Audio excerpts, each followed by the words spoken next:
makes people truly fulfilled? Is it love? Family? Success? Or is it finding out who you really are? What you are truly made of?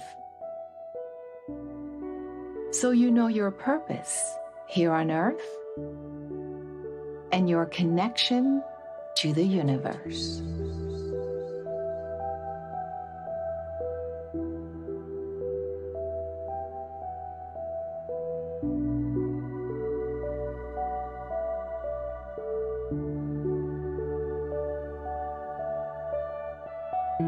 We exist as physical beings in a physical reality, while our mind is in constant communication with unseen forces in unknown worlds. We are the visible part of a potentially infinite, invisible realm. How do the two worlds, mind and matter, coexist, collide, and interact? Because the energy is all around us, and energy is all connected to all different types of energy, you can communicate with all types of different things. In your head, you just need to think, please may I turn my energy on, or anything like that, a trigger of energy, and then just turn it on. And to Joseph. It's quite a warm sensation inside your body, it's quite tingly, and then your subconscious mind kind of realises it. As a kid, I met him down this alleyway, and ever since we've been playing in my head or somewhere else. But he speaks energy, it doesn't speak our language.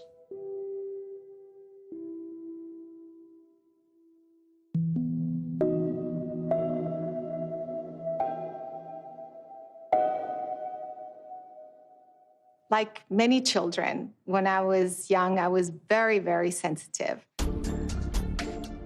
Even at the age of 5, I realized I could perceive the subtle energy. I would look at someone and I would see the energy around them. I could feel the emotions, what they were going through. I would put my hand up and I could hear their thoughts sometimes.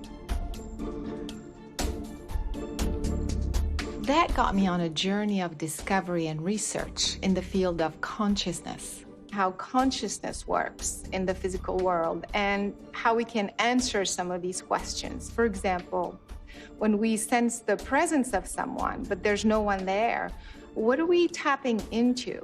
What are we coming in contact with? How can we perceive an event before it happens or remotely at a distance? Is it possible to change the chemistry of your body or even your DNA? How is it that you can move a physical object without any contact with this physical object? Or use your consciousness to see without your physical eyes? The rain was tapping, and the windows and the wind was banging. These are the phenomena that we're exploring here with a new scientific approach that could potentially explain it all. And it turns out that this field that we call parapsychology is not only widespread, but it is universal. I have about 100 articles published in journals, and each one of those usually reports between 1 to 5 or 6 experiments. So somewhere in the number of hundreds of experiments. In terms of people involved, a few thousand people, perhaps. So I've studied probably numbering in the hundreds of cases. I've captured, I don't know how many dozens or hundreds of what we call EVPs, of recordings of voices. There are actually many credible institutions around the world that have dedicated many years of research in this field of psi phenomena, or what we call parapsychology. There are programs in the government that ran for over 20 years with millions of dollars in funding, using psychic abilities, for example, to spy on a foreign government. We know for a fact that the Russians were involved in this. We know for a fact that the Chinese were and are probably still involved. The United States government and several other countries are more open-minded to this. Russia comes to mind. The Japanese were very involved. In fact, Sony Corporation had a long ongoing parapsychology program. We know our own CIA had been experimenting in psychic tests and abilities and projects like MK Ultra. The Israelis had an interest in it and may still. It's very well established. If these credible institutions and governments around the world are dedicating so much research and funding into this field, you would think there's something there. In graduate school in about 1970, I saw a banner on the wall that said, "Learn how to meditate." And I found out that I could debug the software I was writing in my nuclear physics studies in a meditation state much more accurately and quicker than I could if I were actually looking at the printouts. The lines that had errors in them were red, the others were black. And that kind of crashed my reality. Up until that time, like most physicists, I believed that if you couldn't measure it, then it didn't exist. So I would do experiments in that I could have one of these effects and then change a variable and then do it again and then change that variable a little more and do it again.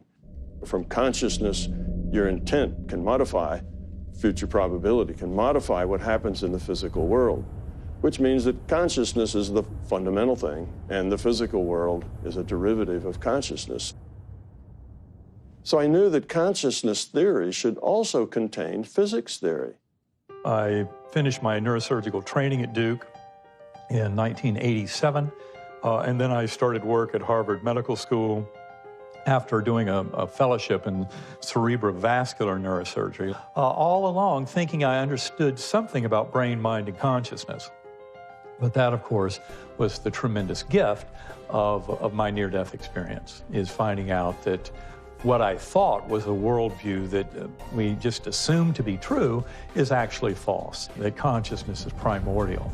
All of this emergent reality basically emerges from consciousness. And it opens the door to a tremendous amount of understanding about consciousness and the mind and the power that human beings have over their unfolding reality. If consciousness is fundamental, where does the physical world end and consciousness begin?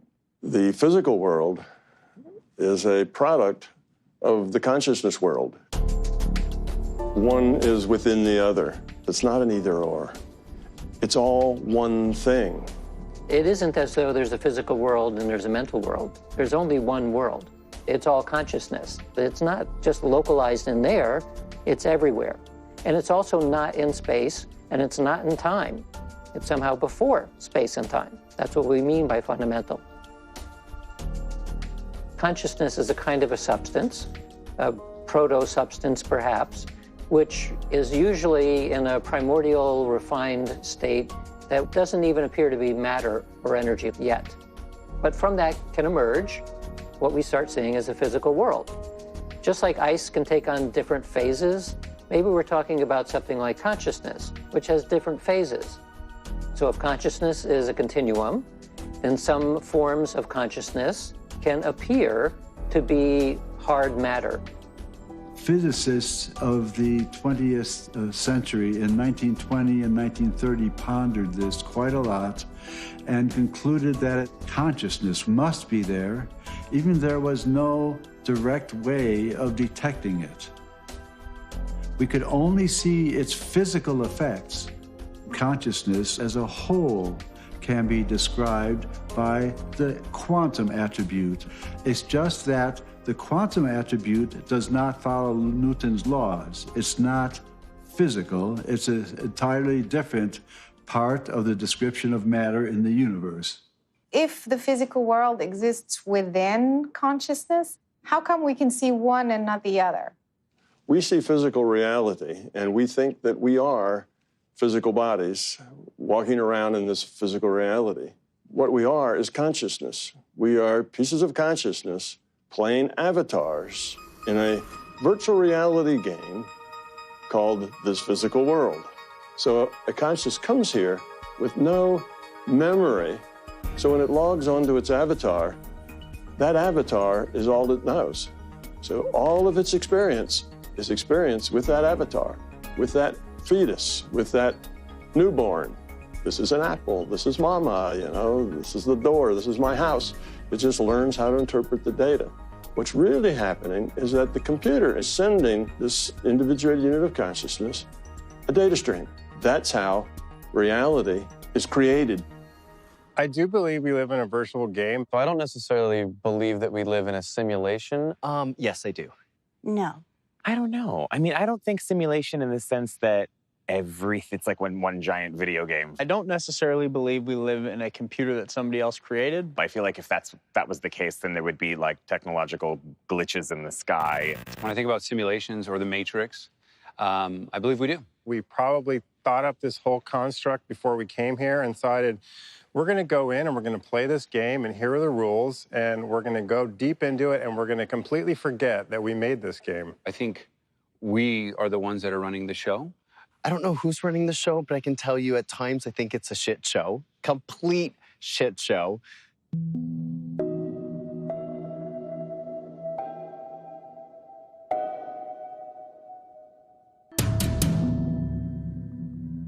The waves that describe matter are basically spherical and surround the matter.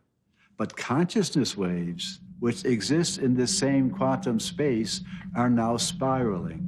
Let's focus on the spin attribute because it is an attribute that is shared most intensely with the overall structuring of matter in the universe.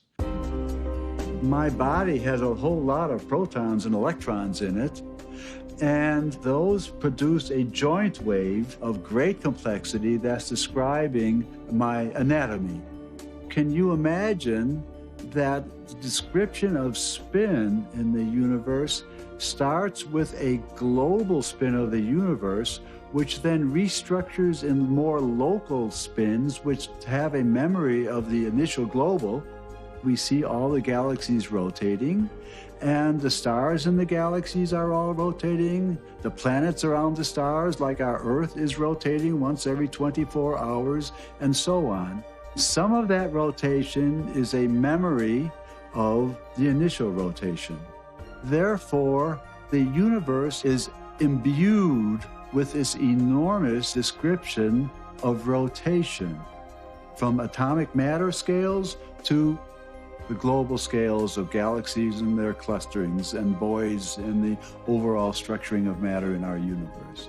Consciousness waves do share this attribute of spinning and rotating, and our minds can begin to interact with this. If the universe is based on spin and consciousness waves and can connect two minds, how would we demonstrate that in real life? I was at Fort Meade working as a Mideast analyst. What I didn't know is I lived next door to the operations officer and training officer for the remote viewing unit. They invited me over to their offices and sat me down and said, well, what we do here is collect intelligence against foreign threats using a parapsychology discipline called remote viewing. We essentially want to invite you to become a psychic spy. The U.S. intelligence community had been following what the Russians were up to and the Soviets and discovered they were pursuing parapsychology pursuits. And so the CIA was obligated to check this out. And at a certain point, they were having such good success that the CIA said, we ought to be using it against the Russians, And at that point, then it went operational and they started collecting intelligence against the Russians using remote viewing, and the Chinese and a bunch of other people. A viewer who is well-trained and has a lot of experience produces information that is clearly remote viewing in origin, these clearly psychic, if you will, in origin, roughly 70% of the time. Because of the Soviet aggression, I have asked the United States Senate to defer further consideration of the SALT II treaty. In the 70s, when Jimmy Carter was president, they were trying to figure out how to base these missiles so that the Soviets couldn't take out our missile systems.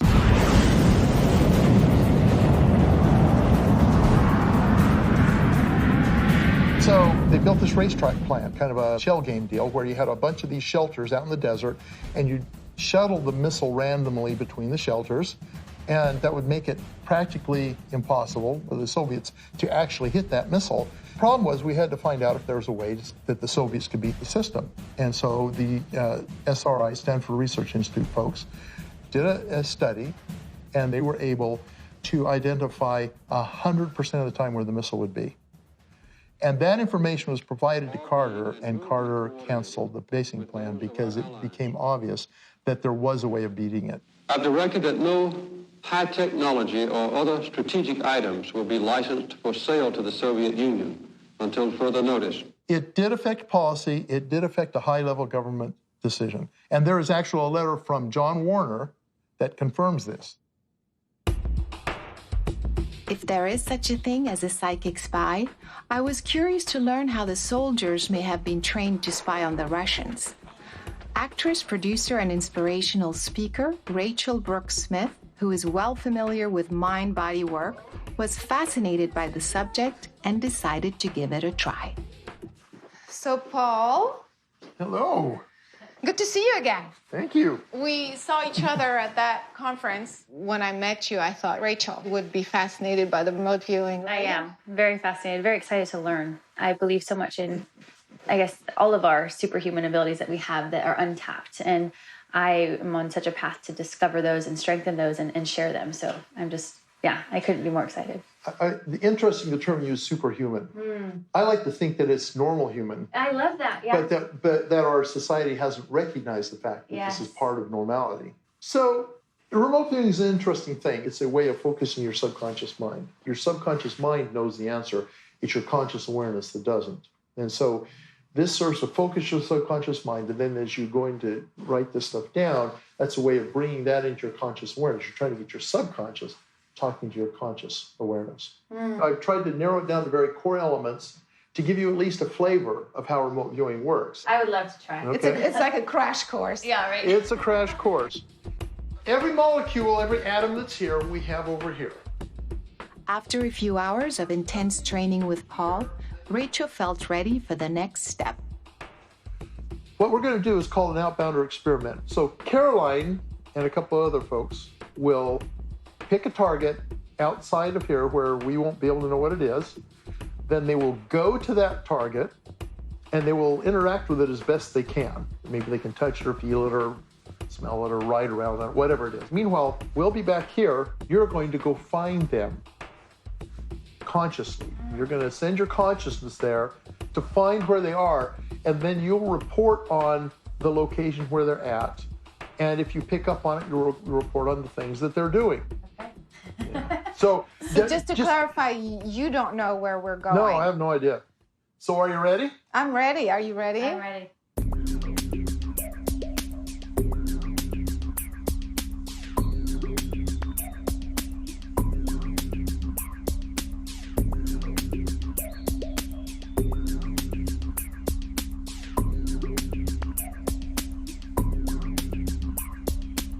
So Rachel, what you're going to do is you're going to direct your consciousness to the location where Caroline, Evan, and Dylan have gone, and you're going to attempt to perceive and describe the setting that they're in, the interesting things there are to see, generally the things there are to experience. Kind of pay attention to what they're, don't focus in on what they're doing, but if something happens that attracts your attention, make note of that. Okay. And you're going to be verbalizing this as you go. You're going to be writing down the impressions you get, and you're going to be sketching. Okay. So to get that started, I want you to write down Caroline location. Okay. Just start kind of perceiving and describing in descriptive kind of terms what you're experiencing. Okay.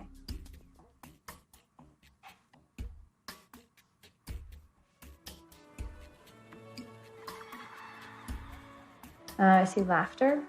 Okay, so you hear laughing sounds. I hear laughing sounds. Yeah, just put down laughing, that's fine. Okay. I also feel like I see black lines. Okay.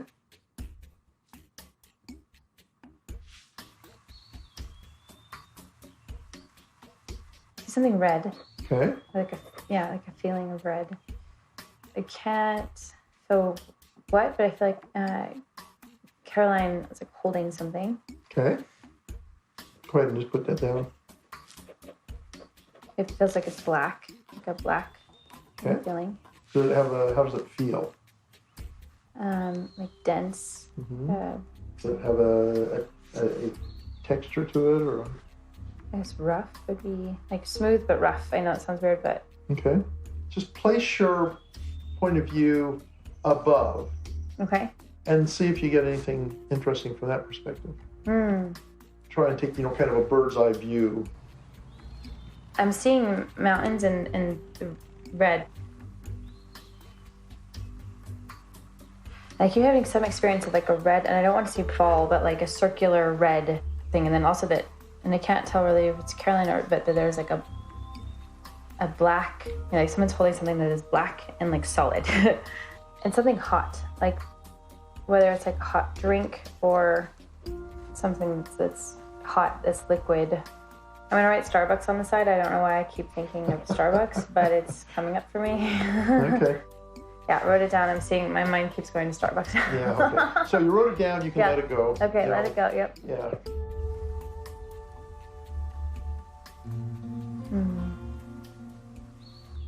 Doesn't feel like there's noise, like it's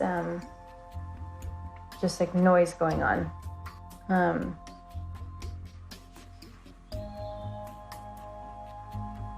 For some reason I'm seeing like chain light, like Christmas lights.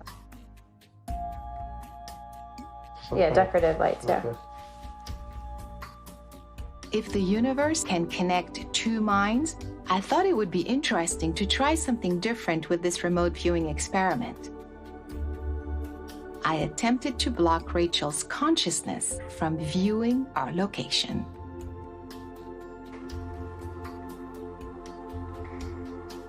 I'm just kind of going back to what I know, Okay. That sounds like a good place to end. Go ahead and write end down. Okay. So go ahead and gather up your pages. Okay. And we will head out.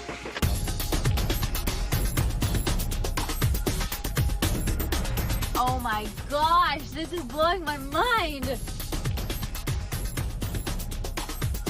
Like, this is insane. Lights, I wrote down lights. And I literally saw, there's Christmas lights, and I said decorative lights in the front, and a whole building is that is a structure that's unleveled. Like, I am mind blown right now. Let's go check it out. Oh my god! Really, like, I can't believe it. Like, I literally can't believe it. So what happened? Well, first of all, one of the biggest things that I picked up on was decorative lights. Like, I literally wrote, like, Christmas lights, decorative lights, and... That's a Christmas tree. That's a Christmas tree.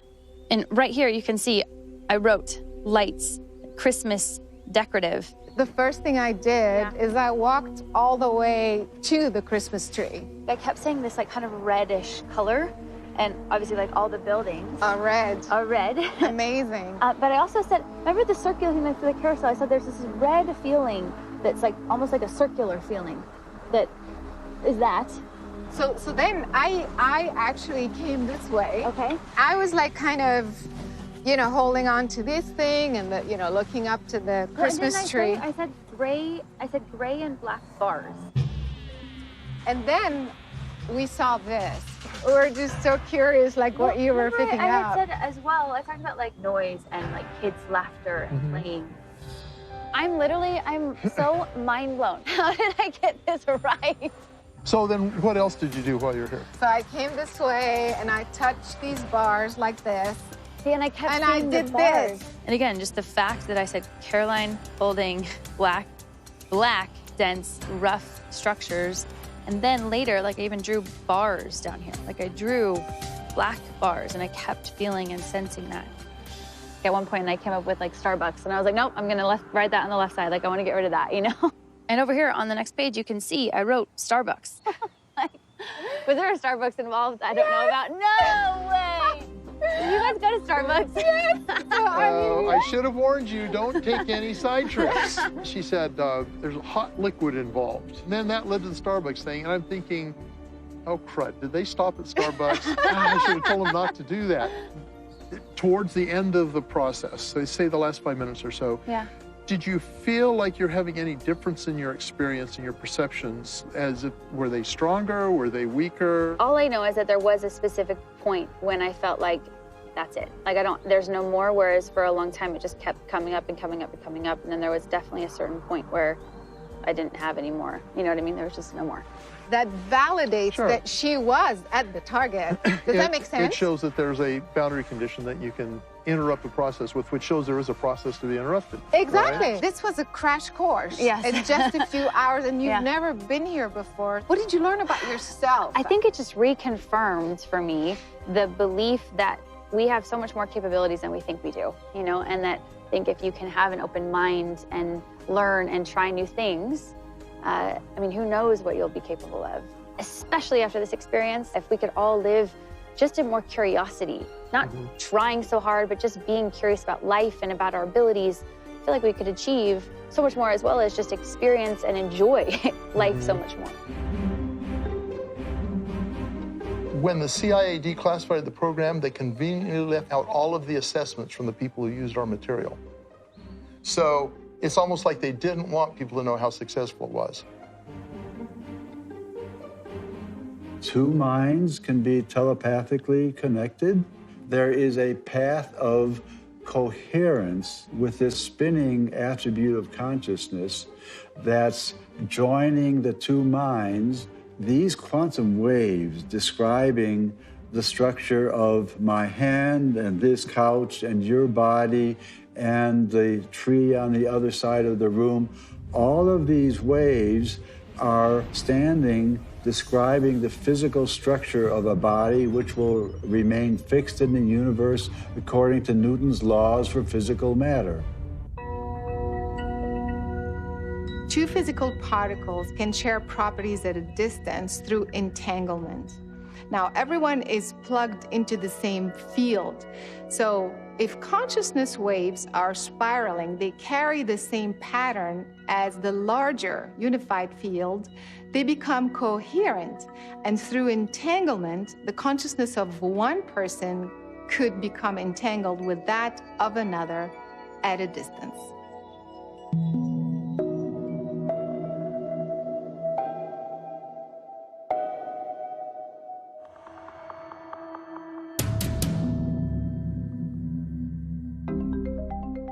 It seems that our consciousness may be entangled with the physical world and in many ways. If that is the case, then there must be physiological effects we could detect as a result of this interaction. When we reach 30... Dr. Dean Radin is chief scientist at the Institute of Noetic Sciences. He agreed to run an experiment with my friend Rod that would demonstrate the physiological effect of intuitive abilities. So what we're going to show you is a series of pictures, some of which will be emotional and some of which will be quite calm. All you need to do is look at the pictures because we have in front of you an eye tracking system that'll measure the pupil size of your eyes. And the reason we use pupil size is because it reflects your emotional processing. What we're interested in this is not how you respond when you're looking at the picture, but whether you respond before the picture actually shows up. It could explain many phenomena that we think of as psychic, because we're getting information about something which has not actually even occurred yet. In this case, we're using pictures because they're fun to look at, and we can take advantage of the emotional response in the eye, but it seems to work on any sensory level. So the hypothesis here is that my higher consciousness, which isn't bound by third world dimensional reality, senses what's coming, my eyes dilate. Whether it's other dimensional or higher self or other self, we don't know. I prefer to think of it only at this point in terms of unconsciously what is happening, and unconscious is reflected in physiology. Okay, so let's start it up, and it's going to go all by itself now, and we'll let you do it by yourself. Okay.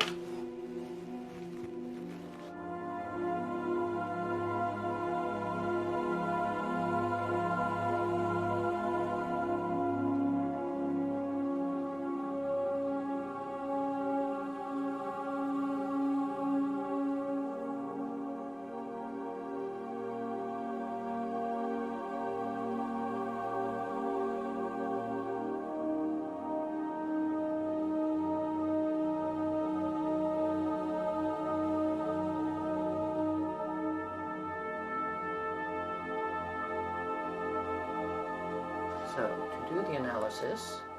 And what we're interested in is what is the pupil doing before the emotional or calm picture shows up. The probability of the pupil size beforehand is actually a little bit bigger than the probability for the emotional or for the calm picture. And the pupil can't move that much. So. Half a millimeter is actually quite a lot. And this was about maybe a half a second before the image actually showed up. If we are able to measure the physiological effects of consciousness on the body, then we could also potentially influence a biological system, water, or even our own DNA. For the past 25 years, Dr. Glenn Ryan has pursued a career in DNA research, neuroscience, and quantum biology at prestigious institutions such as Harvard and Stanford medical schools. I thought that we should talk about pH because a lot of people understand that pH, higher pH in water, is better for health. And so I thought this experiment may be very useful. The body needs to be at a very central pH, around 7.2. And if it's too high or too low, we get into trouble. Can you explain how this instrument works? pH is a measure of the amount of hydrogen in the water. And there's a special probe that's sensitive to hydrogen, and then they convert it to electrical signal, and you get a number. On 5 separate occasions, I measured the pH over a course of an hour, and it doesn't change more than the very last segment. That's 1/100th of a unit, a pH unit. If you can change 1/10 of a unit, that would be a very profound change. So the idea is for me to affect the water and then either up or down, and then we will get an instant reading. We will see it in real time. I'll be right back. Okay, great. Let me see what I can do. My intent was to lower the pH in the water. I visualized that my mind was connected to the hydrogen molecules in the water and getting them to multiply. More hydrogen molecules means a lower pH.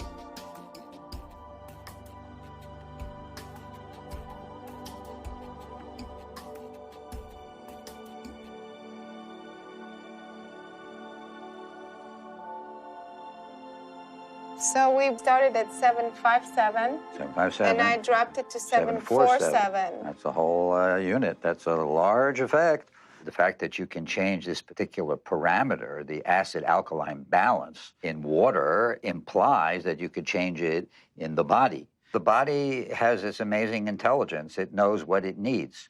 So the fact that you can create an environment with your consciousness and your thoughts and your intention that pH can change at all would allow the body to change the pH in the appropriate direction that it needs. The dogma is you can't change your body chemistry by thinking about it, but the implication is that the intention and the imagery that you use can be used to change your own internal pH. And yes, just let your body do what it knows is the optimal direction and magnitude for change. Let's do another experiment, which is different from the pH meter. I have a special device here. It's called a potentiostat. This allows me to take a measure of the conductivity of DNA itself. DNA is very sensitive to human consciousness from my own previous research. The experiment to see is if you can influence the conductivity. Okay, first sample of DNA, and now we're going to do 3 controls in a row. Okay, I'm going to write control here. This is going to be... Control 1. Control 1. So what we're actually doing now is we're calculating the experimental error by looking at what happens to the DNA when there's no intervention. In this case, we're doing the 3 controls at 3 different times. Then we're going to do it a 4th time in a row, and except you're going to intervene. Okay. So we know what the variation will be, and the experimental error, as I was saying before, will be if there's no intervention. Okay.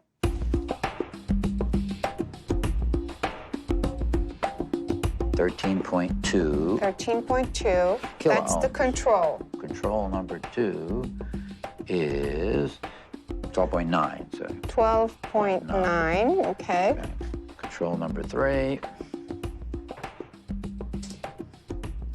Yeah. 12.46, so the average is 12.9. 12.9 kiloohms. So if you now are able to, with your consciousness, resonate with this and either get it to go up or down, then we'll be able to measure it. My intent was to increase the electrical conductivity. So I visualized that my mind was producing an electrical current in the DNA at a very high speed. Okay, I think I did it. It felt like it responded very quickly. That's why I kind of stopped. Okay, so here is the magic number we're looking for. And it's way down to 6.5.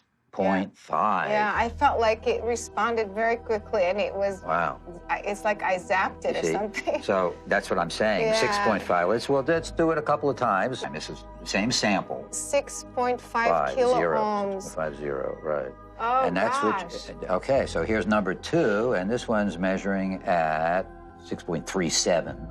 The fact that there's such a huge difference so quickly, it's almost like there's no question that something happened. Am I correct to say that? Absolutely. I mean, right? I mean, like, how could it jump from 12 to 6? Okay, I mean, and this one this is now again the now third rating one. 6.2. Okay. That's a large, robust effect demonstrating that at least your consciousness is able to resonate with and change the electrical properties of DNA. And the implication for the audience is that if you can do it, then we can do it, and with our own intention, we can heal our own bodies. My theory is that you're just projecting energy, and whether you project it into a test tube, or whether you project it into your own body, or whether you project it into my body, it's the same phenomena, it's just a different target receiving the energy. I've actually done comparisons using DNA with different machines. Certain machines were better than others, but always the human consciousness was better at resonating with and changing DNA. When you say better at resonating, is it faster, more efficient, more powerful? Which is it? All of the above. Faster for sure. From my own research, I can certainly say that an electromagnetic field can affect water and takes at least 12 hours to do the same effect that you did in 12 seconds. So if nothing else, human consciousness is much more efficient. It's empowering as humans to know that we can heal ourselves, that we don't have to rely on a drug and we don't have to rely on a machine. And that's considered legitimate science, the ability of the mind to influence the body. They've discovered that the more the DNA is capable of conducting electricity, the faster and stronger is its ability to self-heal. So we've just demonstrated that my intent or my consciousness literally changed the conductivity, therefore affected the molecular functioning of this biological system, the water or the DNA. Yes, you're changing the molecular level, but you're also changing the quantum level, which underlies everything. And then you change the atomic level, then you change the molecular level, and then you change the structural level. So it doesn't matter whether our physical bodies are made of physical matter or electromagnetic energy or quantum energy, because with consciousness, which underlies all of those fundamental energies, you can change them all because it is at the heart and source of all these qualities which make up the human body. Our consciousness communicates with our physical body, but our cells also have a way of communicating with us on many levels and in different ways. Dr. Jim Jimzewski, a fellow of the Royal Science Society and distinguished biochemistry professor at UCLA, shared with us his revolutionary work in the field of sonocytology, which detects the vibrations coming out of the human cells. Originally, I was in IBM in Zurich, Switzerland, in the research laboratory, and we were developing a new type of microscope. The first experiment we wanted to do, actually, was on stem cells. It was then 9/11 at that time, and so we couldn't get those samples from Italy. And so my graduate students suggested we look at something else, and we decided we'd look at yeast, because yeast is, very simple to work on. And that's when, using this technique called atomic force microscopy, it's basically like a little finger that can feel things, we started to notice a fairly high-frequency vibration.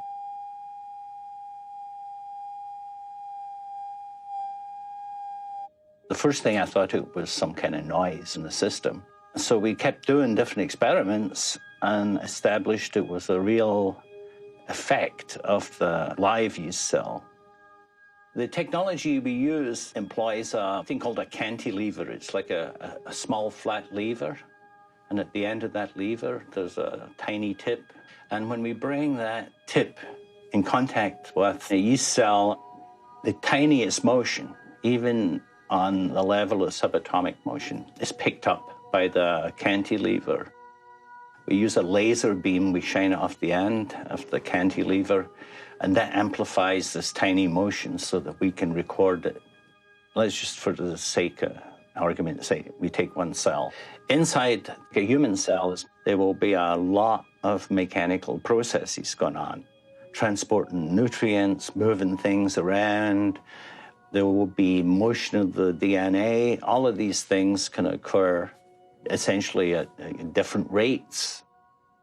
So the end result is complicated motion on a very small scale. You mentioned that the healthy cell has a continuous harmonious sound, but then the diseased cell has an erratic sound. We can treat them with different chemicals that affects the molecular motors. That caused this strange process where the cell was singing.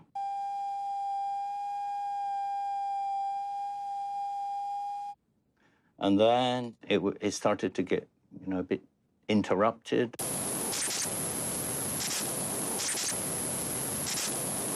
And so it was a process until it stopped. So if you look at a dead cell, for instance, you will effectively hear something like a white noise, like shh.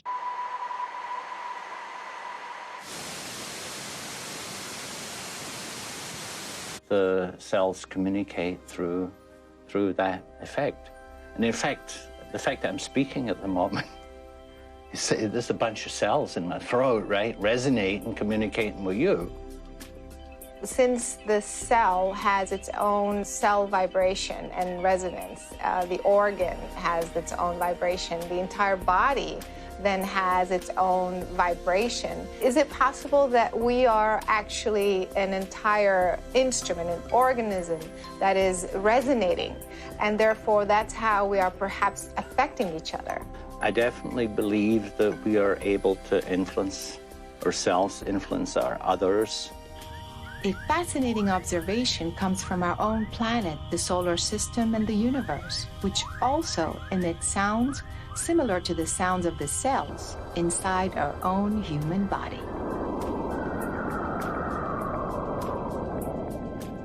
The thoughts that we have create sounds in other people, in ourselves. It affects our organs, and it affects other people's bodies and organs, and create different levels of vibrations that will trigger consciousness effects in another person, and can affect their health and all kinds of things from that. The power of that unconditional love to fully influence everything in our existence if we're simply open to it, if we're resonant with it in our kind of loving heart consciousness, if we resonate with that loving force. And I do think that if you're a good person, and you really just kind of give all that stuff out there, you look at everything in a positive manner, so everything that comes to you is positive. I also think it keeps your body healthier. You have less stress when you open yourself up to positive things rather than dwelling in what's going to go wrong.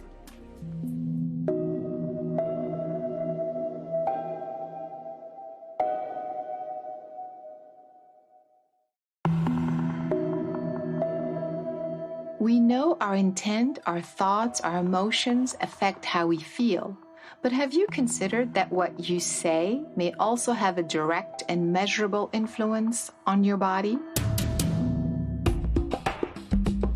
A relatively new field of medical science analyzes your vocal imprint to identify toxins and pathogens in the blood and help diagnose many illnesses. Don Estes has developed a new approach to this vocal technology that demonstrates not only the frequency imprint, but the patterns that are present in your voice. Karina Smirnoff's world is all about music and sound. She's a world-renowned professional dancer and choreographer. She was particularly intrigued by the impact sound vibrations can have on her body and her overall well-being. Well, I've always been busy working and creating my career, and I always wanted kids. There was never a point in my life that I didn't want kids, but it's also difficult because if I have a child, then I have to take time out of my work and out of my career.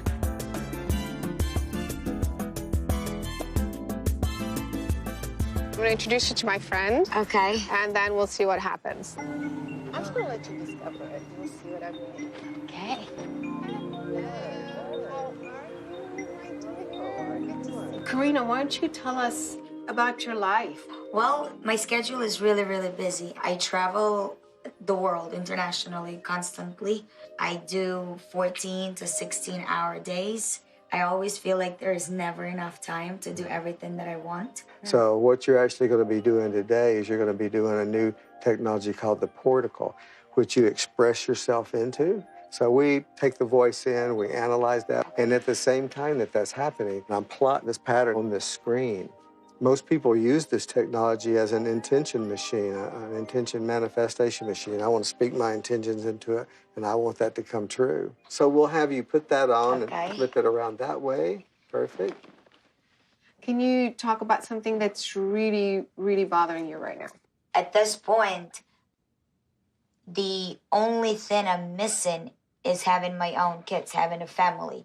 I feel like I'm running out of time to have a child where my parents can also get to enjoy their grandchild, where I'm not a mom who gets, to pick up her child from kindergarten. They start thinking, is that your grandma? Okay, so Dawn can show you how these are real patterns that are inside your cells.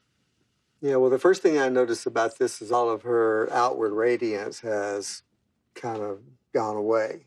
We see more again of these oval shapes that are vertical ovals, which means there's a lot of focus on the potential more so than the imaginary. So on this horizontal plane, you got a lot of energy tied around time. So, Karina, when you look at this pattern, how do you feel? It's busy without structure. Chaos. Maybe.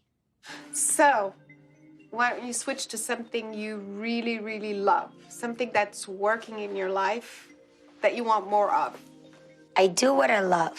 I get to travel the world. I love traveling. I get to experience different countries, cultures. So I love that, and I enjoy that tremendously. And I'm also doing a lot of things with the kids. I have a big kids program that is taking off really, really fast. This is like having a dream come true. In terms of work and where it's going, I couldn't be more grateful and happier. Great. All right. So now we see a lot of harmony going on in there. We've got a lot of circles outside of the center there. That really brings your energy out into the environment. And it's going to have a tremendous effect on people. Well, it's a responsibility to self as well as to other people to be able to stay in the right state of mind, to stay positive. What's your favorite color? I've always loved yellow because I find that it's happy, it's a ray of sunlight, it's warm, it's life-bringing. It's yellow. Yellow's happy. Great. Right. And tell us about your least favorite colors. My least favorite is dark burgundy, like that dull, not even dark, like dull burgundy. I find it stale and flat and old. This is interesting. When she was saying yellow, I saw more You yellow. saw more yellow here. And then when she was saying burgundy, there was more burgundy. So if I want to feel happy, I should wear more yellow? She doesn't even have to wear yellow. She could say or think yellow. That's true. That's what we were talking about earlier. It's what you say is what reality is. And that's the hardest thing for people to really get. Well, thank you very much. This was incredible. It was very eye-opening, and I learned a lot. I believe the experience today not only enhanced, but it kind of proved that we create our reality. So if there's something that we want, we need to project it out there. We need to manifest it. We need to at least give ourselves the platform to create it.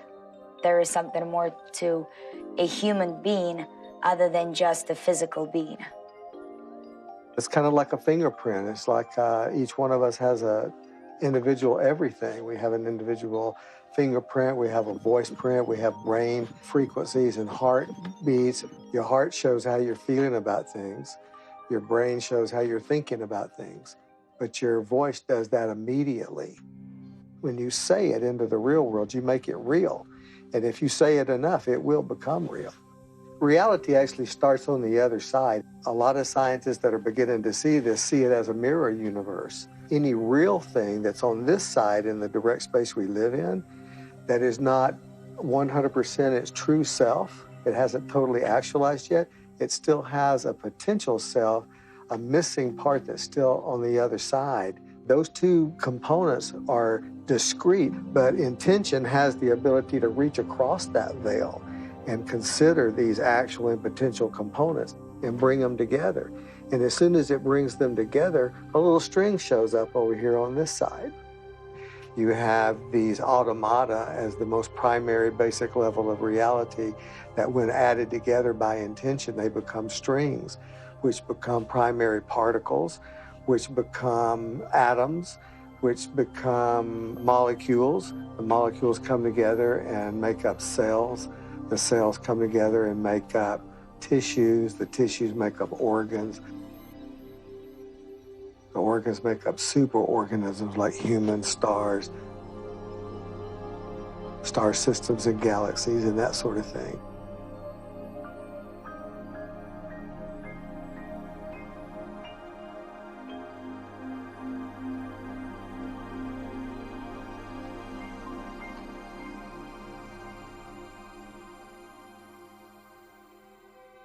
We know our intent can change the outcome of our physical reality, thanks to the placebo effect in medical treatments, and to the famous double-slit experiment first performed by Thomas Young in 1801.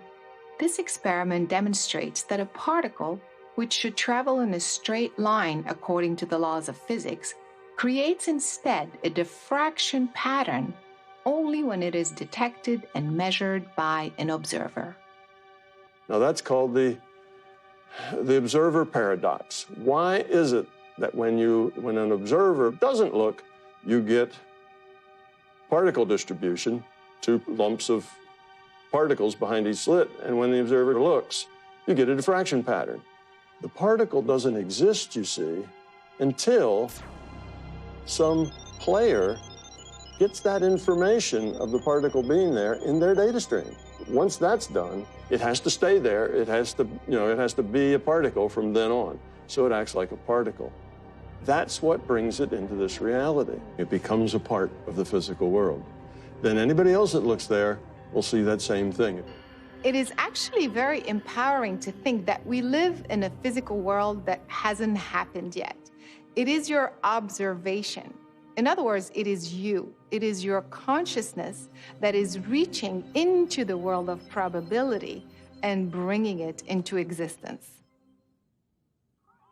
Our voice contains the patterns of our thoughts and emotions, while our brain is registering and storing these patterns in the form of EEG waves. We can in fact replay these EEG waves and translate them back into an actual sound. Another contribution to this concept comes from audio engineer Colin Harrington, who claims to be able to see his thoughts, his emotions, and his dreams on a projected screen. I've always been a very vivid, lucid dreamer, as long as I can remember, 3, 4 years old. And I would describe my dreams to people, and I was met with a lot of skepticism. So I felt compelled to try to figure out a way to show people or let them see and hear my dreams. When I got into computer sound and composition, a lot of my master's was focused on various different EEG projects and interactive multimedia and things like synesthesia and changing color into sound and sound into colors. Color is a frequency, light is a frequency, brainwaves are a frequency, all of the sound that you hear is a frequency. Those correlations and blending those with diverting them into other sensory inputs are making the internal external and the intangible tangible. There's a whole field called cymatics that turns vibrations into the patterns, and you can see the wave interference patterns that are very elaborate and striking and beautiful. Using sometimes different types of technologies like this can help you retrain your brain. You see the results of how your mind works.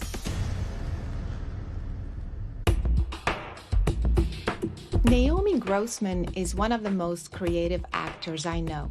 She applies various mind-body techniques in her acting career as well as in her real life.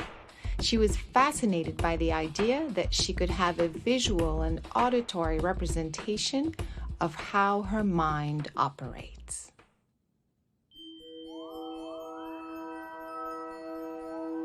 It's a one-to-one real-time response. So as your mind is evolving and changing based on your mood and your alertness, it will generate music in real time. And I can run that into pretty much any instrument that I want.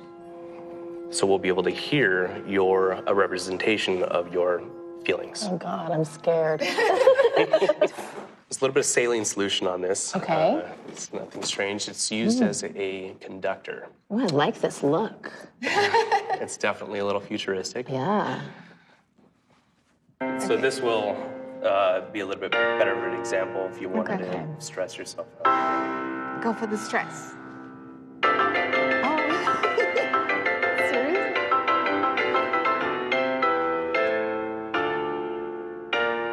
And if you could think about something stressful one more time.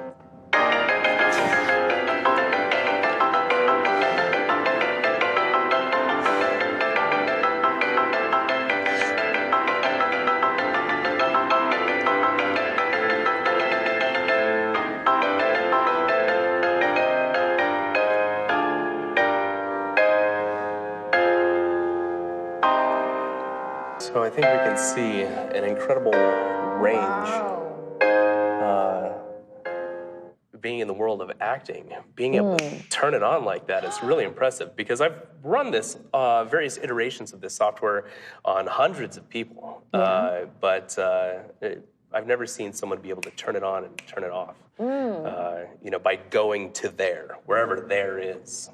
So. I mean, it's like when you're playing make-believe, you know, and so you're a perfect playing subject. house, and I'm the mom, and you're the dad, and you go there. I thought this was spot on. I mean, it was insanely accurate.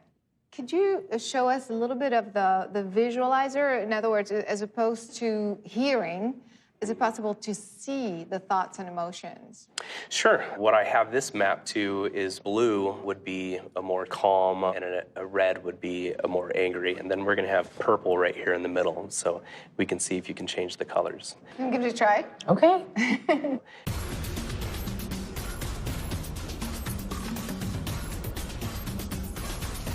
Stress.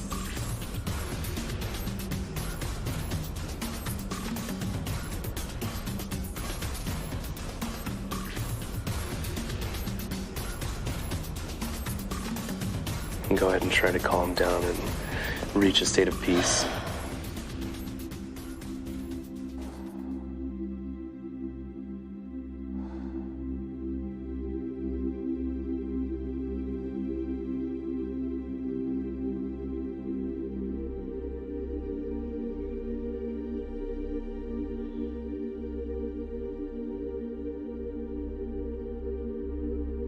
really love the one-to-one real-time relationship here. It's amazing. So did I go red and then did I go blue? Oh, yeah. Absolutely. I've spent plenty of time going red in my mind. Whereas going blue, you know, I have less experience with that. And it was fun.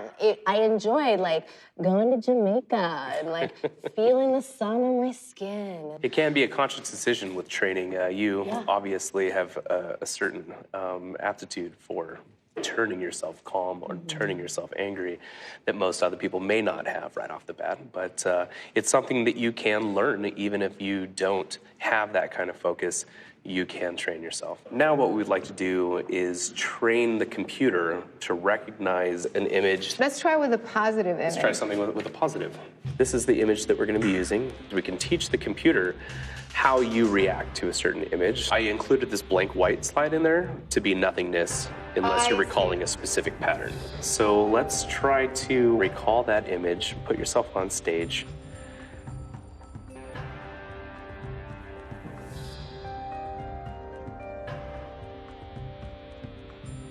And then think of nothing. Nothing.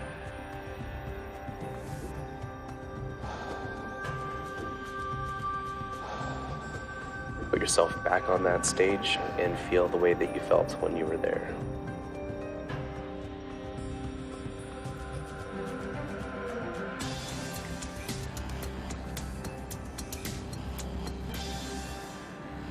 Wow. It's crazy. It reminds me of that expression, when it rains, it pours. It's no wonder that, like, when things are going well, they go really, really well, or vice versa. Like, those times when I booked 2 national commercials and got a boyfriend all in 1 week. It's like, well, yeah, I'm putting something out there. I'm fixating on the positive. Mm-hmm. And it just goes to show, like, we need to flood our brains with positive images. It was so interesting, you know, I mean, we have so much power. We have the power to affect change in our lives, so why not choose the positive, since we have a choice? Yeah. Did this help you kind of see how your mind can go either way in a split second? Yes. And how your brain is registering? It's like, when in doubt, if you get the choice, which, because we have the choice, go to Jamaica. Our thoughts and emotions can be perceived as sound and images. Sound can be turned into an image, as in the biological sonar that is used by several kinds of animals, whereby the animal emits a sound that resonates and echoes back a visual description of the environment that they're in. In plant life, studies have shown that trees emit a frequency, and this is how trees can communicate with other trees about incoming predators or weather patterns. How could there be oneness with animal life, plant life, and the earth itself without a mechanism that allows you to maintain this oneness? If plants and animals can communicate through seemingly invisible frequencies, is it possible that humans could also be doing the same? We are surrounded by this invisible pool of energies and waves. We know electromagnetic waves, sound waves exist, but we don't see them. So the idea is, how much of these waves can we actually detect on this side of the veil?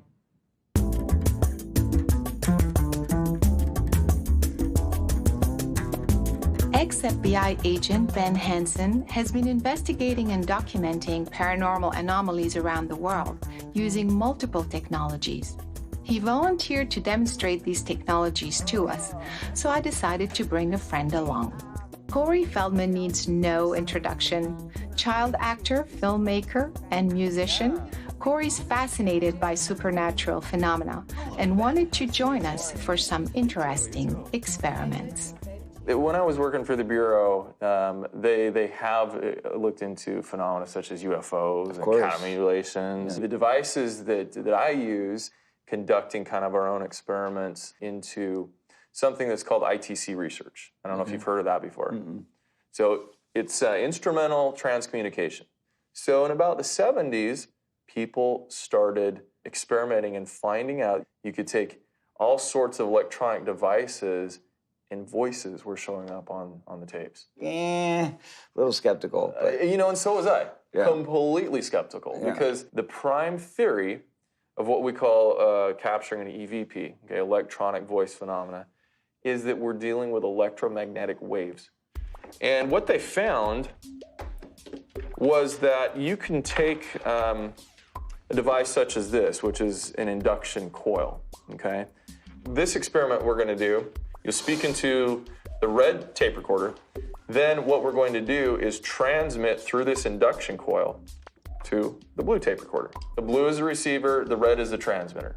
We're going to take your voice and I'll have you make a message on the red tape recorder. Okay.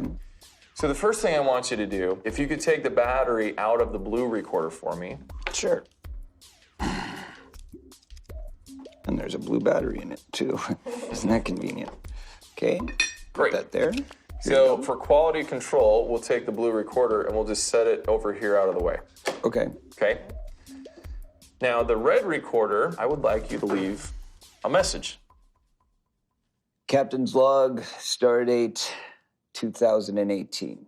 This is Captain Corey of the USS Red Recorder leaving a message that may be detected in other universes or dimensions. Great. Awesome. Love that. So I can see it's there. You left a 20-second message. Perfect. Okay, so it's here. But just to make sure, what we're going to do is we're going to take what we call an EMF meter, electromagnetic field meter. And as we play this back, you can see the needle fluctuating. The EMF meter is picking up electromagnetic field from this device. Got it. His voice is on the recorder, but what is being picked up here is not the sound.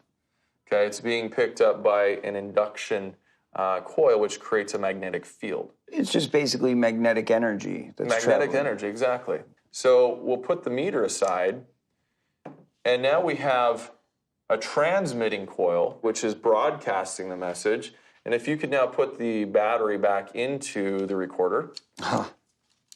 Okay, so we've shown it was not recording at the same time this was, so there's no way it picked up on it. I'm not going to touch these two coils together. Okay, you see they're close because they've got to be close to each other's fields. Okay, but they're not touching. Yeah. Powered on. Okay? Okay. Excellent. So now we have our blue recorder, okay, which we'll call it the receiving recorder. Just get a simple little speaker here so that we can hear it better. We're going to plug into it. Fingers crossed. Let's see if your message is now on the captured recorder. Captain's log, stardate 2018. This is Captain Corey of the USS Red Recorder leaving a message that may be detected in other universes or dimensions. Well, there you go. That Do you see how clear it was? very clear. Very clear. That was not done by radio waves. It was not done acoustically. We've transferred it seemingly through some magical energy, but science knows is an electromagnetic field. So the theory behind this is it's energy-based. It has to be, okay? All we have here is a piece of metal with wire wound around inside of it. What do you think the biggest induction coil, let's think grand scale, what do we have would be the biggest induction coil that surrounds us all? The Earth. The Earth. If it's that or if it's some other energy we don't quite understand, we're all connected to it. You just demonstrated how Sound waves can be transferred from one point to another. without physical contact. I can think of somebody across the world, and just by thinking about They'll them, call you. they call you. Yeah, I do it all the time. The reality is we're all plugged in to the same source. I completely agree. We can take this whole concept of imprinting your residual onto a physical object, okay, visually, and in a special camera that I have. So if I could have you both just have a seat right there, and just relax, okay? I'm gonna come over here, Okay. and I have a specialty camera here. The average human puts out about the same amount of heat energy as a 100-watt light bulb. Okay, so that's what you're doing right now, both of you just sitting there. Energy, as we know in the law of thermodynamics, it can be transferred from one thing to another, right? And heat being an energy, a wave in a sense, You guys are emanating that now, okay? And you're interacting with everything you come in contact with. So just by sitting there in those chairs, you're transferring energy. Sometimes you'll have a masseuse, they'll like do that, and then they'll just kind of put their hands above you, but they're not touching you, but you can feel the heat radiating through your body, right? That's the same thing. Exactly. You know, you might even feel that when you meet certain people, kind of the energy transfer. Okay. So if I could have you both stand up and just go hang out there on that couch for a second. Okay. All right, I'm gonna let this record just so we have enough here. So before you guys sat down, I took a video of those chairs you're sitting in with a thermal camera, which sees into the infrared spectrum. So it senses heat, not much of the visible light at all. Okay, and you'll see here the chairs are primarily blue. Above you, we have some red heat, which is actually a heater, okay, a vent up there that's heating up the books on the top shelf. Yep, okay. Okay, so when you sat down, there you are in full color. The darker areas represent the colder spots, so you can see your pants and the cuffs that are not actually touching your pants are darker.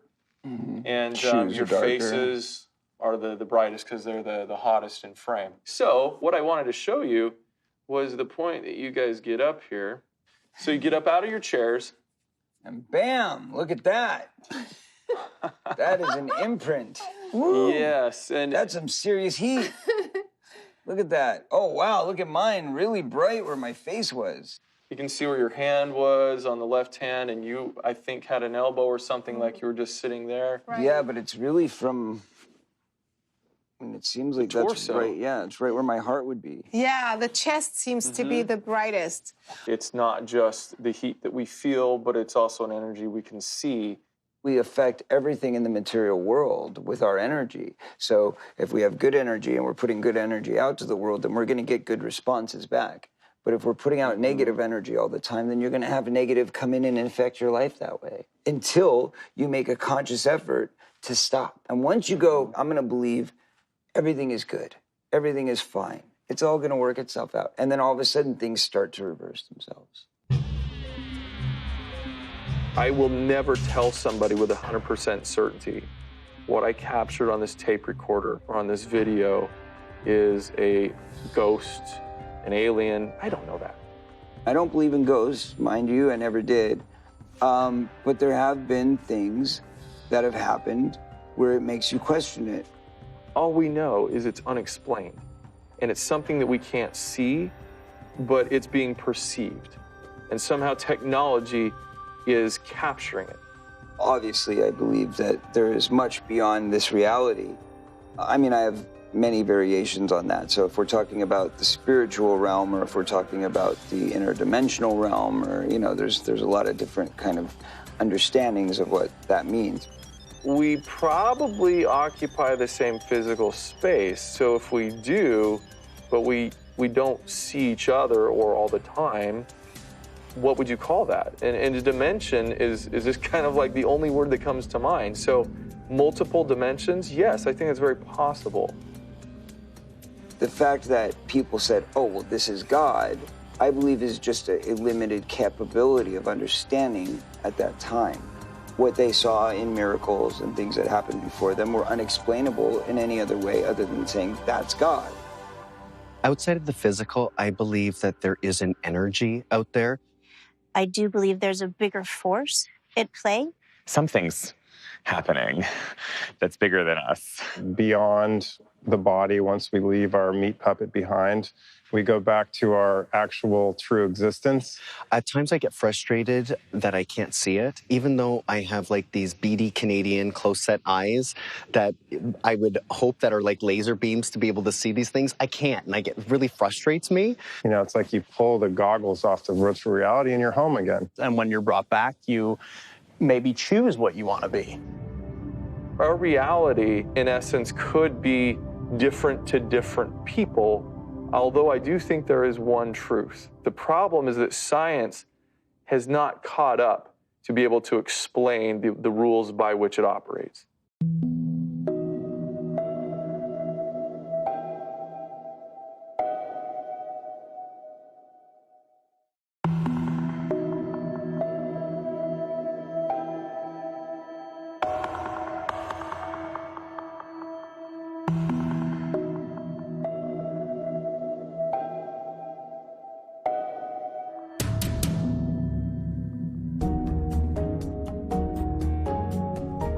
PK is short for psychokinesis. It is the ability to move a physical object without physical contact. I've been working with PK for the past couple of years with very interesting results. It is your intent that is interacting with the physical object that is getting it to respond. But the minute you let go of the result is when you get the result.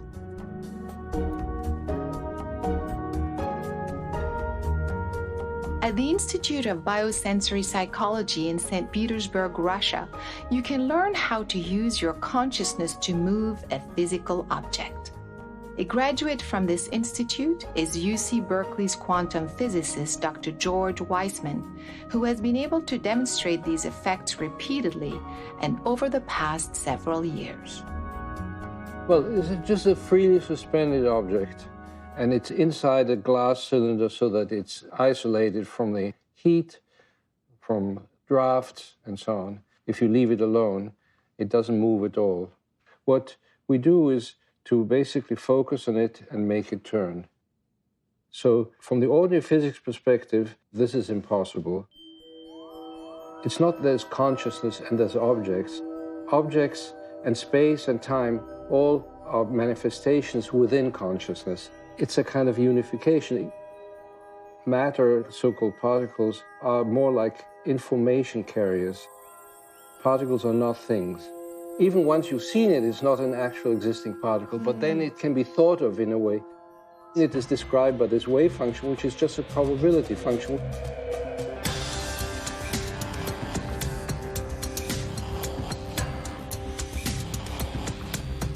I asked PK practitioner and meditation teacher Sean McNamara to facilitate a session with my friend Rachel, who had never practiced PK before and was eager to try. Sean, I'm so excited about this. I mentioned Rachel to you. I can't tell you how excited I am. I cannot wait to learn. Yeah. It sounds like you have a lot of confidence already. Like some part of you already believes that it's possible. Is that true? Oh, I do. I have been studying and so passionate about the power of thought and intention. I mean, ever since I was 14, through a really difficult time in my life, I saw a movie that changed my life, and I had this very life-changing experience where I was like, that's what I want to do. I want to perform, I want to act, I want to inspire people just like that film did for me. Through focusing on that, intending it, writing it down, having vision boards, seeing it, watching it every day, seeing myself do it every day. I ended up playing the lead in the sequel to that same film 6 years later, something that everybody told me was impossible. Where you place your awareness is where energy goes. That's basically all we're doing here with this psychokinesis experiment. We're going to produce movement by using our mind in a certain way. And it's really like baking a cake. You put all the right ingredients together, and you put them in the oven, and you give it enough time, and when enough time has passed, you pull out this beautiful, delicious cake. And no calories involved. Yes. It is a meditation process in itself, and the way other types of meditation have those life lessons wrapped in, you see it right in front of your eyes. If you're too tense, it stops moving. When you relax, it starts moving again. If you don't give it enough time, it doesn't work. If you let go, it works. So this is just another way of showing those basic life principles that we all know about. And so at this point, we can lift up your container, and you'll want to do this very slowly, because when you do it too quickly, it knocks off the tin foil from the needle. And then you'll want to just put your hands on the glass on either side of the object. Eventually, it'll start responding to your breathing pattern and to the level of relaxation in your mind. So yeah, when it starts, it means that a shift has occurred within you. And mine just started responding too, so I think we're sharing a field now. Is it working? This is so cool to watch. Yeah, I mean, it was totally still. It's moving. As maybe silly to some as this may sound, sending love to the material, saying I love you, let's work together on this, let's be one, let's move together. Look what it's doing as you're talking about love. Your heart's opening as you're talking about it, and it feels it. And I can also feel whenever I start to feel those ego thoughts or wanting to get it right or afraid of failure, then there's this disconnect. And I think that's so powerful to understand that that's the whole thing of ego. It's like the want to get it right can block you. But when you just allow and be filled with love and energy. Like, amazing, miraculous things can happen. Rachel will now attempt to place 2 objects inside the glass container and see if she could perhaps influence one object and not the other. I was wondering if I am here, if I'll have more ability. Sure, keep going, because the other one Look, just it's started working. going. There you go. There you go. Clearly, Rachel's talented. I mean, that's like amazing. And it's her first time. This is the hardest condition to be under. Not only is it your first time, but you have 6 cameras on you. There are other people in the room watching, hoping, expecting. Yeah. These are the hardest conditions for anyone to operate under for psychokinesis. So congratulations.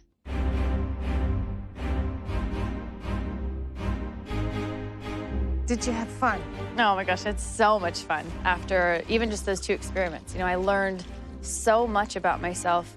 If you practice these things, like, you literally feel like a superhuman version of yourself. Superhuman. That's the title of the film, yeah. The photons that are bouncing off of the object are going in through my eyes, the rods and cones, are producing an electrical signal that goes to the back of my brain, which reconstructs an image. So what I'm really looking at when I look at the piece of paper or tin foil or a toothpick, whatever it is I'm moving, I'm looking at my own mind. If we were truly separate from each other, there's no way we'd be able to do PK because of the inherent separateness. But if we can dissolve that sense that we're separate from everything and increase the sense that we're already one, then that makes PK possible. Of course it's possible, because when I'm moving an object, I'm moving my own mind.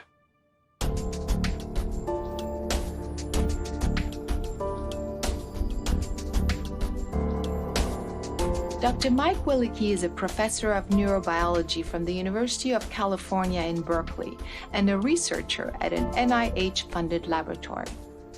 His interest in PK began after a profoundly transformative Zen meditation experience, which led him to alter entirely his model of reality. This is completely sealed from any electric. I started working with Mike in 2017, and I was most impressed by the scientific rigor he brings to the field, and also how far we were able to stretch the boundaries and possibilities of this methodology. The model that I think is probably more truthful is a model that actually a famous physicist, John Wheeler, developed, which he calls the participative universe. Instead of having a camera or the eye and then a display in this linear sort of causal relationship, the universe is actually this self-excitatory loop where there's no separation between the observer and the observed, but because they form this continuous interactive feedback. And so this is why I started to believe in the possibility of PK as a scientist, because the object is truly not outside of you. But it's so, if, for example, if I want to move my finger is connected to my consciousness through neural pathways in the body and to my brain. So when I want to move it, it's a part of me and I can move it. The piece of paper in front of me is not physically connected with neural pathways, but it still is a phenomenon and an appearance within my consciousness, what you might call a back channel. If you think about it, the brain and actually all the cells in our body are phenomenon occurring within this bigger consciousness. The idea is then to try to influence this piece of paper that's totally isolated and get it to rotate. To rotate without any effect from any known physical forces. You explained to me that it's actually quite difficult to do it with a vacuum. So actually, it's impossible. So not just difficult, which is why I've added a little twist, which actually allows me to accomplish this in a vacuum. Something very similar to this is inside the container. And so what I'm doing is I'm adding random mechanical fluctuations or perturbations to the target. By controlling the amplitude of the signal that gets to the speaker, we can control the amplitude and how much motion is actually induced in the target, but typically it's probably less than a millimeter. It doesn't cause any large-scale ordered rotation, but rather just this very small oscillation of the target. The standard protocol for doing a proper experimental design is you obtain a baseline period, just establishing that there is no motion, that there is no environmental effect. So what you're saying, when we are creating the baseline over several hours, this very small linear oscillation is taken into account. Right, and will be visible. And will be visible. So we know that by the time you're influencing the target, we see a big difference, and we see the rotation that is coming from the consciousness or the intent as opposed to from the little speaker. I'm gonna let you try it yourself. I'm gonna leave you some space. Okay.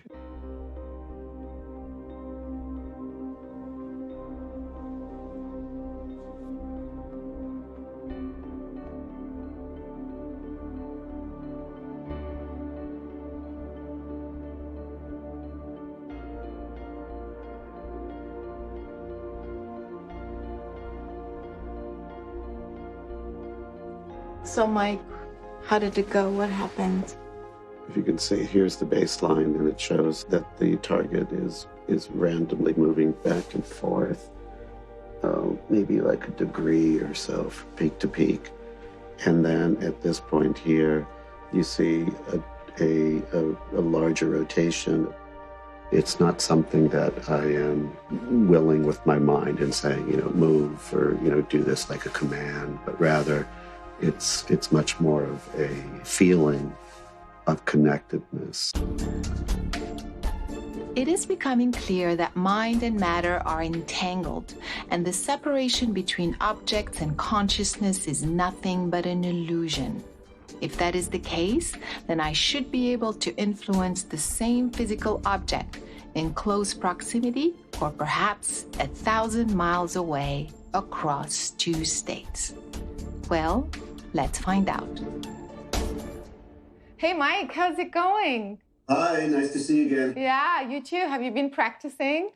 Yes, I'm looking forward to another session tonight. How long have you been running the device before I came on? So I have about an hour baseline, and then we'll do your session, which is typically you run about an hour or so, and then I continue after you're done running a continued baseline afterwards. Okay, awesome. I'm ready whenever you are. Okay, good. Okay, here we go.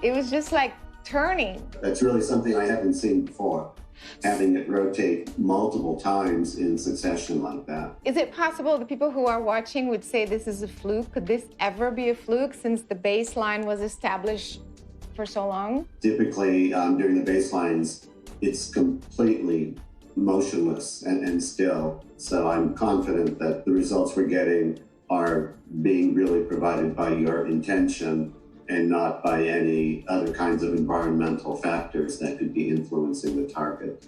Every time we continue to get these good results, I become even more confident that this is a true phenomenon and that you really are providing the trigger for these rotations. My theory is when we perform PK or any other mind over matter exercise, our consciousness switches the brain from linear functioning, firing randomly in different areas, to 100% capacity, whereby the brain functions as a whole. Anyone can do this. In fact, without knowing the anatomy of the brain, all you have to do is focus your intent on the center of the brain. And that information is then distributed through the corpus callosum to the two hemispheres, which allows you to understand what's going on, and through the endocrine system, which then allows you to feel what is going on. Because the brain is now engaged at its full 100% capacity, you can now perceive and experience things beyond the normal human range, meaning beyond time and space. If this is true, then we should be able to transcend any limitation of our physicality, perhaps even our eyesight.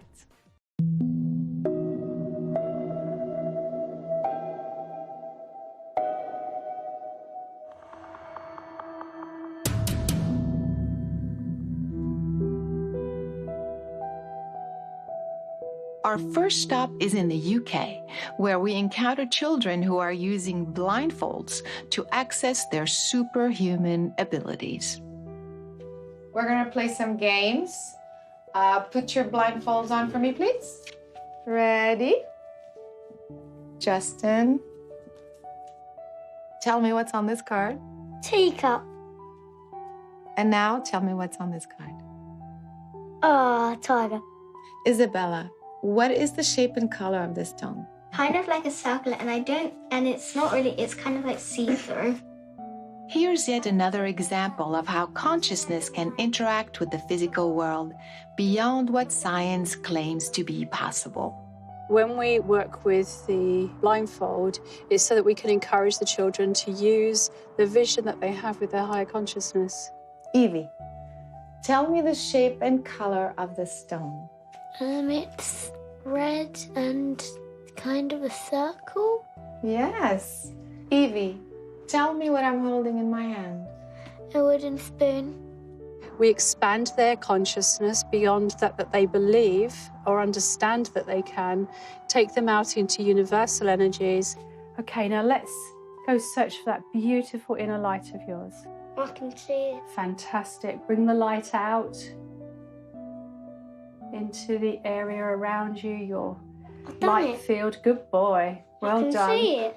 And then they can work with the higher consciousness, seeing, because they have the potential to see from every cell in their body. Now, you're going to read a line each.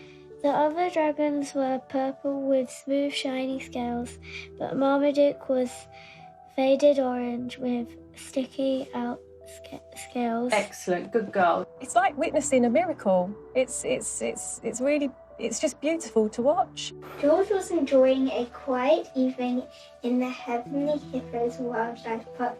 Suddenly, he spotted a group of animals creeping past. The first time I actually saw it for myself, when I come to do my training, the only word I can think of is emotional. It was very emotional. Pitter-patter. The rain was tapping, and the windows and the wind was banging. When my son started to read and I saw him reading. Our day out is ruined. They kind of shine. It's just amazing. No mouse would put a paw out in that weather. Needless to say, I wanted to know what it felt like to experience the physical world through these blindfolds. Totally dark. Yes. Wow.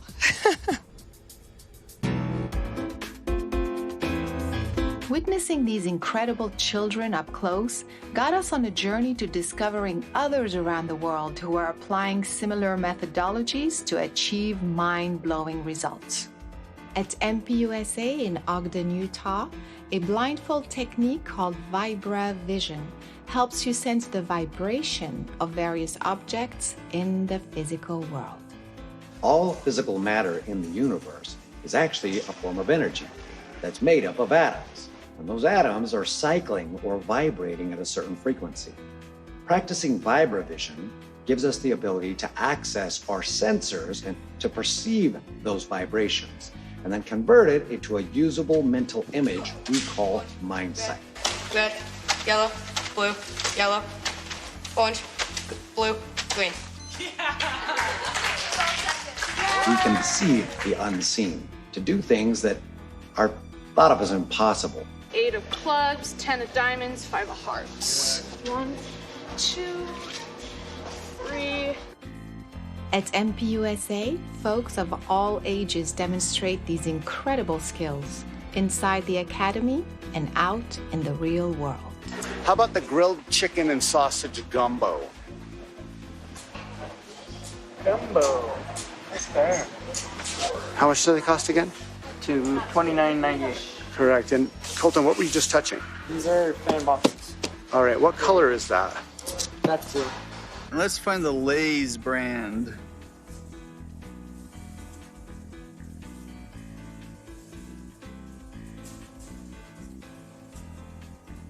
Old Spice body wash.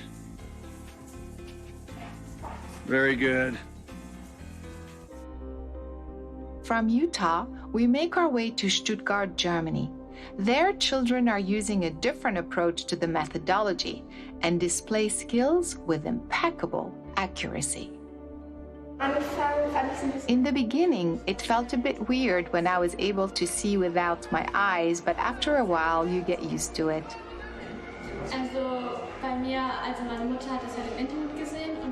I was rather skeptical in the beginning, but once I learned it myself, my reaction was, wow, this really works.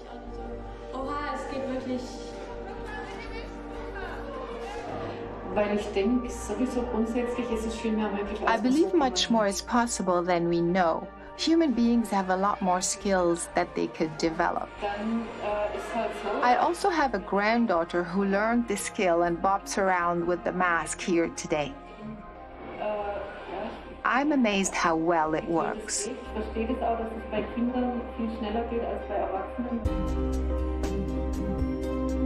Groups around the world are using various techniques to achieve very similar results. I decided to investigate the origin of these methodologies, which led me to InfoVision in Moscow, Russia, and its founder, Mark Komisarov, who discovered blindfold perception 20 years ago. Постарался создать методику, которая, как мне казалось, могла бы активизировать эту способность. We developed a methodology that first worked with kids. Then I tried it with a blind kid, and it worked too. Then I tried it with adults, and it turns out the methodology also works with adults. And that is what I've been doing for the past 20 years. Эту способность у любого человека. Mark Komisarov's colleague, Mihaela Istrati, volunteered to offer further assistance on how the InfoVision technique actually works. Once these three are in harmony, consciousness, mind, and brain, then everything works at the speed which the mind is able to accept this ability. In an attempt to bring scientific validation to their methodology, InfoVision reached out to reputable Italian neurosurgeon Professor Enrico Pierangeli and the theoretical physicist Professor Elio Conti from the University of Bari in Italy. We prepared some masks. We prepared some masks with instrumentation, able to measure the quantity of light inside the mask. Once we were sure the quantity of light inside the mask was 0, the experiment was done. The experiment was done. 8, 4, 7. And the volunteers were able to read the words on the computer. The computer. 19. 42. Also, when they were asked in which color these words were written, they were also able to describe the colors. We just recognized this as a fact. Recognize that this is a fact. 5, 9, 8, 9. These methodologies can be applied to various eyesight issues such as Sylvia's advanced farsightedness, Radu's severe astigmatism, which had made it impossible for him to read. Ce întrebări ți-au venit în minte în timp ce citeai? Or even the blind who are now able to perceive their environment with more ease. Now we're talking about something that is not just to help you with your guidance system or sense your environment, but something that is incredibly practical and transformative. When I see the tears of a mother who brought a blind child and the child starts seeing after my seminar, that is what's important.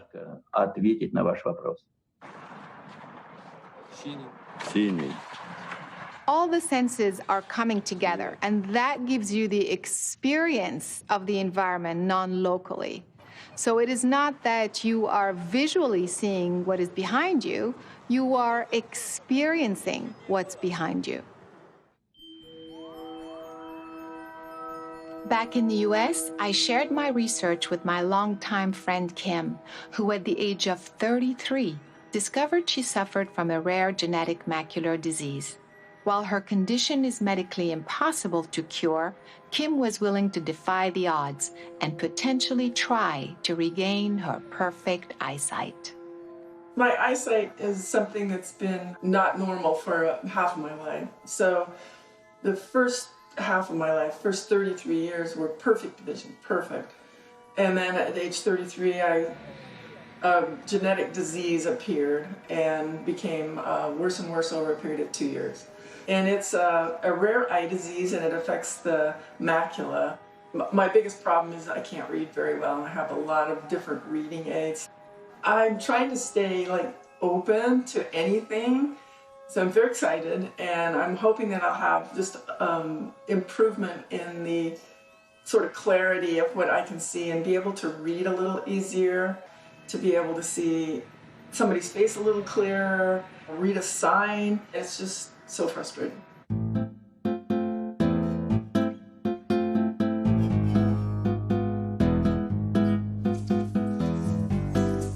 One of the things we did that was really mind-blowing was to wear a mask that completely blacked out all light. There you go. I'd like you to look around the mask in the darkness for the beginning. And sooner or later, you will start to see some little lights here and there. You sit there for a while, and then all of a sudden you start seeing things. All right, now I have a white dot. I started to see the whole, it was as if I was seeing the whole universe, all of the stars, all of the constellations. You could actually see the stars blinking, you could see meteors.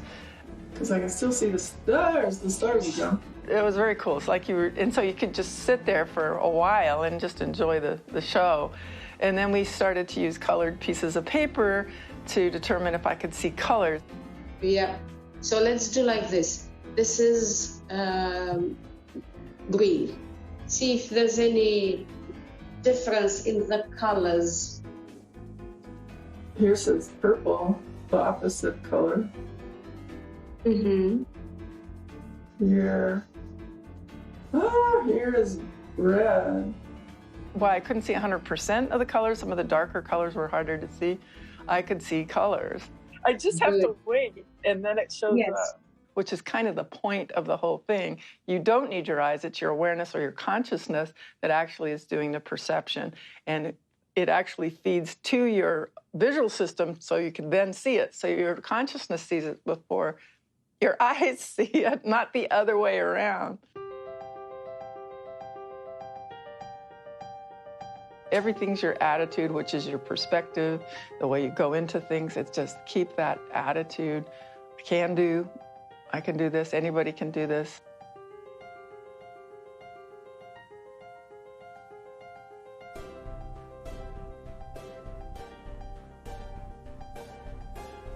That seems like it's blue. It is blue. Let's start with the mask. And I'd like you to set your focus as a periscope on the papers that I want you to see. Green. Excellent. Excellent. Looks like pinky red, magenta, whatever, pinkish Yeah, red. red. Excellent. Excellent. I got yellow. Yellow it is. Oh. Well done. Pink. Marvelous. It is pink. Oh, wow. My instructor would show me letters. She'd hold up little kids' letters, and they'd be in a color, and they're all capital letters. And I could actually see those. So, and that wasn't right here in front of me. It was, she's in Romania, so it's many, many miles away. I have a T. Amazing, Kim. That's what it is. Well done. Woo-hoo. Normally, if I pick up something to read, I'd get my magnifying glass and I'd assume this position. And this is really hard on my neck. It hurts, and I've had some neck problems from constantly doing the same pattern. But now I just pick it up, I look at it, and I just wait, and then I start reading. Okay, so now it's getting really easy. I used to take notes and just write as if like I used to write, and thinking I was writing well, but I wasn't. And so now what I'm doing is taking my time and seeing what I'm writing and making sure that each letter has a space around it, and so that I can now go back and read it, whereas before I couldn't see anything because the letters were on top of each other. Okay, this says, let's try this now. I am going to write in different sizes. So now I'm just deciding to pay attention, take my time, and now I can read what I write. Huge. The idea that seeing is not believing, that seeing doesn't have anything to do with it. It's more like you can perceive everything, the visible, the invisible, whatever. You perceive it with your consciousness and your awareness. It's not seeing is believing. In fact, it's probably the opposite, because your brain plays tricks on you through your vision and other things. So I think this is a huge concept that's applicable to everything. The blindfolds are an incredible tool that remind us that we don't actually see with our eyes, we see with our brain. But it is your consciousness that is reprogramming and directing your brain to perceive what you want to perceive and experience what you want to experience. This is what this is about: mind over matter. If the current scientific laws of physical reality were accurate and complete, then they shouldn't be broken, ever.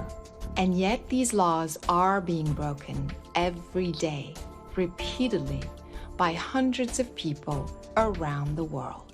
The bottom line is this: no matter what you believe in, if you believe we live in a matrix and someone else's simulation, or if you believe in God or Buddha, or if you're an atheist and there's nothing beyond this physical world, the most powerful technology in the universe is consciousness.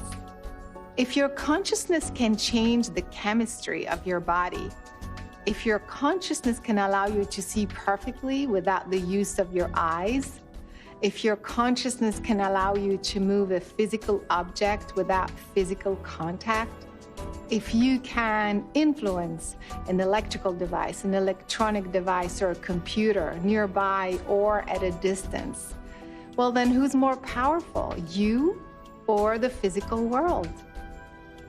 Consciousness evolves by lowering its entropy. It does that by making choices. And by those choices, the individuated units of consciousness can evolve, if they make good choices, toward caring, toward love, toward consideration, or they can make poor choices and de-evolve toward fear, self-centeredness. It's all about me. We live in a world where freedom and free will are part of the design. And within that, there's choices that can be made, and those choices have impact throughout the entire quantum field, all great distances from our thoughts, and how that bounces off and echoes out of the matrix, and how that bounces back and influences us. So there's a dialogue going on with that. So we sort of come to this world, and I guess in our materialistic sense, we want to forget about vibrations and things like that. We just want to think of matter and stuff. What part of your life has been the most significant? And I'll bet it's not the stuff. It's not the car, it's not the house you live in.